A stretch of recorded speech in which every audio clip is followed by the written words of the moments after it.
Bonjour à tous, je m'appelle Thierno Sonou Diallo, je suis pro-canien.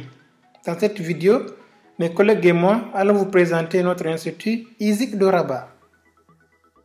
L'Institut supérieur de l'information et de la communication ISIC Rabat est l'institut le plus ancien dans la spécialité de former des cadres dans le domaine de l'information et la communication. Depuis la création du CFJ, Centre de formation des journalistes en 1969, jusqu'à son développement et restructuration pour qu'il devienne Institut supérieur de l'information et de communication en 1996. La mission de l'ISIC Rabat était toujours de former des cadres supérieurs dans les domaines des médias et de la communication des organisations, et qui sont destinés à servir les institutions publiques et privées, ainsi que les collectivités locales.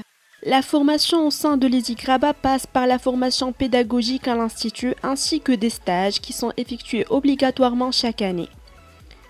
Les missions de l'ISIC sont la formation initiale, la formation continue et cycle de perfectionnement, ainsi que la recherche scientifique et académique.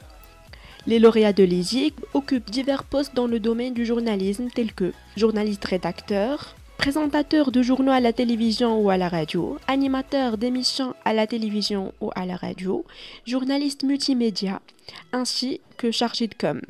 Bon, pour les filières, on retrouve la presse écrite, l'audiovisuel et la communication d'entreprise.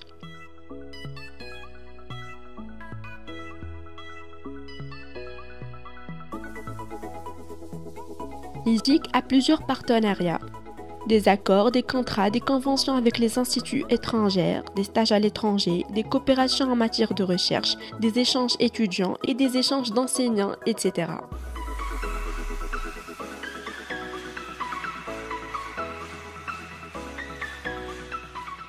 Parmi les nouveautés phares, l'ISIC accueille son nouveau directeur, M. Abdelatif Bensfia. Le nouveau directeur de l'ISIC a indiqué que sa nomination à la tête de cet institut est d'une grande responsabilité, exprimant son intention de donner une nouvelle dynamique à cet édifice national, de renom spécialisé dans le domaine de la formation, de la recherche et des études. Parmi ces défis, c'est d'améliorer les performances et la réputation de l'Institut, concernant principalement les domaines de spécialisation, à savoir la formation de base, la formation continue et la recherche scientifique. Outre la contribution à enrichir la scène médiatique et l'implication dans le débat social sur les principales questions.